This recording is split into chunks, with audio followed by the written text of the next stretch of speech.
Assalamualaikum warahmatullahi wabarakatuh. Jumpa lagi dengan Gambio di channel Kalam Siasi. Mari dukung channel ini untuk berkembang dengan subscribe bagi yang belum. Lebih baik Anda gunakan kuota untuk menambah ilmu keagamaan dengan subscribe channel-channel Islam di YouTube. Insya Allah akan menjadi pahala buat Anda. Dalam Al-Quran, kita menemui beberapa surat yang membahas soal akidah, karena akidah adalah pondasi keimanan. Sedangkan akidah sendiri dibangun oleh akal yang dituntun oleh wahyu Allah. Seperti dalam surat Ali Imran ayat 190 dan 191 ini. Inna fi khalqis samawati wal ardi wa ikhtilafil laili wan nahar la ayatin li ulil albab alladhina yadhkuruna Allaha qiyaman wa qu'udan قياما وقعودا وعلى جنوبهم ويتفكرون في خلق السماوات والأرض ربنا ما خلقت هذا باطلا سبحانك فقنا عذاب النار. Ini pasti mau mengajarkan yang radikal-radikal ya, Aduh, ini mau bahas akidah, Bong. Kok kamu nuduhnya radikal terus sih? Sudah ya, kita kembali ke laptop. Islam merupakan agama yang memuaskan akal. Oleh karena itu, seorang muslim wajib menggunakan akalnya untuk membangun keimanan kepada Allah. Dalam surat Ali Imran ayat 180 tersebut, kita diperintahkan Allah untuk memperhatikan fenomena alam semesta, dari mulai terbit dan terbenamnya matahari yang menyebabkan bergantinya siang dan malam dan lainnya. Nah, inilah 5 alasan kenapa Islam merupakan agama yang memuaskan akal. Pertama, ada fenomena sains atau ilmiah yang dijelaskan di Al-Quran jauh sebelum ditemukan oleh manusia saat ini. Di awal surat Al-Baqarah, kita sudah mendapatkan jaminan dari Allah bahwa kitab Al-Quran ini adalah sebuah kitab yang tidak ada keraguan di dalamnya. Dzalikal kitabul la raiba fihi hudal lil muttaqin. Ini adalah kitab Al-Quran yang di dalamnya tidak ada keraguan. Untuk memperkuat kebenaran Al-Quran, Allah SWT sengaja memasukkan beberapa fenomena sains atau ilmiah yang baru di zaman modern ini bisa dijelaskan oleh para ilmuwan. Di antaranya adalah soal awal dari terciptanya alam semesta, seperti dalam surat Al-Anbiya ayat 30. أولم ير الذين كفروا أن السماوات والأرض كانتا رتقا ففتقناهما وجعلنا من الماء كل شيء حي أفلا يؤمنون. Dan apakah orang-orang kafir tidak mengetahui bahwa dulunya alam semesta itu adalah suatu yang padu, kemudian kami pisah-pisahkan.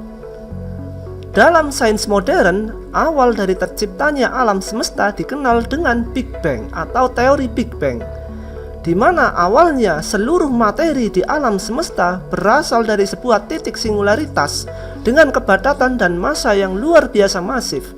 Lalu dari titik tersebut terjadi ledakan yang menciptakan ruang dan waktu, galaksi, bintang-bintang, planet-planet, dan lainnya. Bayangkan jika Al-Quran itu adalah cuma buku yang dibuat-buat oleh Muhammad atau orang Arab pada tahun atau 1400 tahun yang lalu, apa mungkin ada manusia yang sudah meneliti secara ilmiah dan menemukan kesimpulan bahwa alam semesta berawal dari Big Bang? Dan tentunya banyak lagi fenomena ilmiah yang dijelaskan Al-Quran jauh sebelum manusia menemukannya. Silahkan baca Quran surat Al-Mu'minun ayat 12-14. Di sana disebutkan dengan jelas tentang proses pembentukan embrio manusia hingga menjadi janin bayi. Tentu tak semua fenomena ilmiah dijelaskan di Al-Quran, karena manusia sudah diberi akal, tinggal manusia sendiri yang mencarinya. Kedua, menjelaskan bahwa Tuhan itu satu atau Maha Esa. Dalil Al-Quran mengenai ini cukup mudah ditemui dan kita sudah sangat hafal, yaitu dalam surat Al-Ikhlas. A'udzubillahi minasyaitonirrajim. Qul huwallahu ahad, Allahus samad, lam yalid wa lam yulad, wa lam yakul lahu kufuwan ahad. Katakanlah, Allah itu Maha Esa. Allah tempat bergantung segala sesuatu. Dia tidak beranak dan tidak pula diperanakan, dan tidak ada satupun yang menyerupainya. Hahaha, surat Al-Ikhlas kok bunyinya kayak gitu. Dasar kadrun goblok. Nih bunyi surat Al-Ikhlas. Lakum dihukum wajiladin. Bagimu agamaku, bagiku agamamu. Makanya ngaji sama Ustadz Abu Janda dong, biar pinter. Hahaha. Hahaha, diketawain ayam kamu Bong. Aduh. Oke, kembali ke laptop.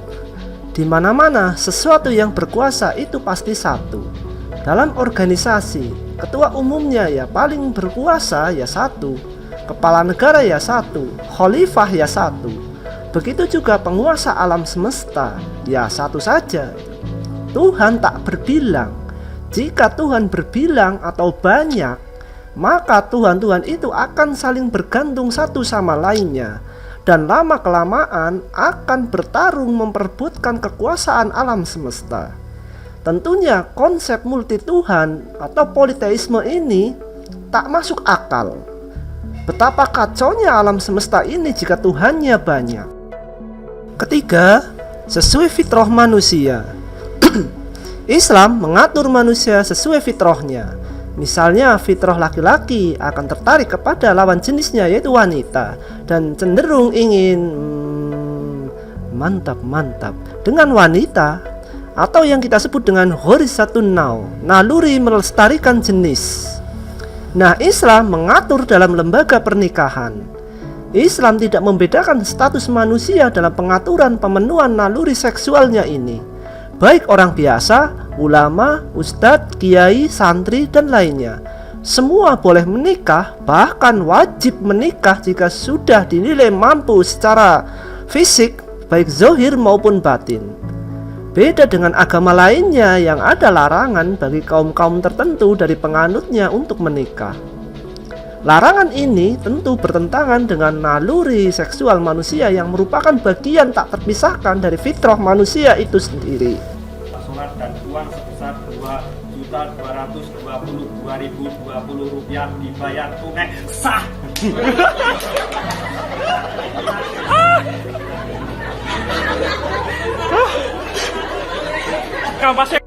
Selain itu pula, larangan homoseksual dan lesbian, karena perbuatan ini justru bertentangan dengan fitrah manusia dan berpotensi menghancurkan manusia itu sendiri. Allah, ajaran radikal kadrun. Yang enak-enak haram, yang enak-enak haram. Wah, jangan-jangan kamu sering gituan ya Bong? Kadang-kadang sih. Sialan lu, keceplosan gue, aduh.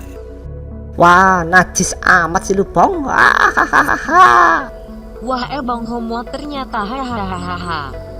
Hah? Suara siapa tuh? Oke, kita teruskan ya. Keempat, memenuhi naluri beragama manusia.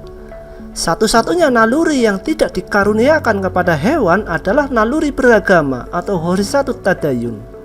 Dengan naluri beragama atau horizat tadayun ini, manusia pasti akan senantiasa mengkultuskan atau menyembah sesuatu yang dia anggap memiliki kekuatan yang lebih besar darinya.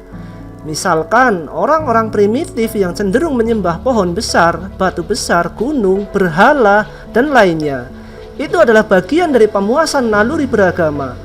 Naluri beragama inilah yang terus mendorong manusia mencari Tuhannya. Walaupun manusia itu ateis sekalipun, dia tetap akan menuhankan sesuatu sebagai kepastian pemenuhan naluri bertuhannya atau beragamanya. Orang ateis cenderung menuhankan akalnya atau menuhankan apapun yang dia anggap ilmiah dan lainnya.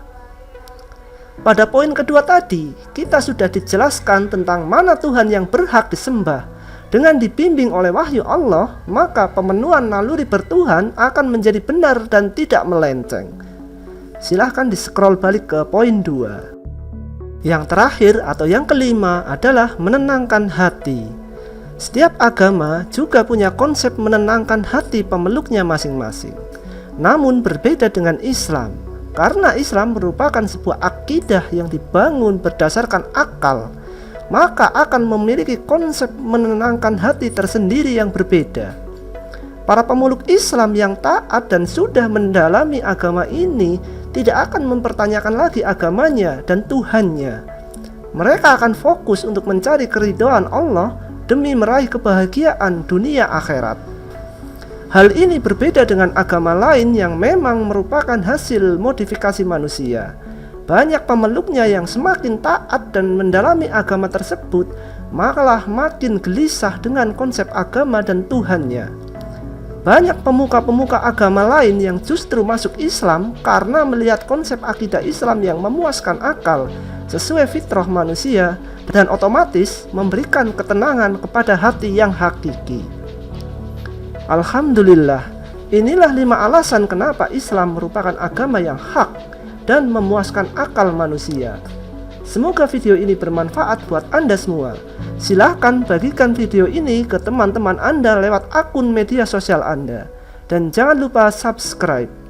Wabillahi taufiq wal hidayah. Wassalamualaikum warahmatullahi wabarakatuh.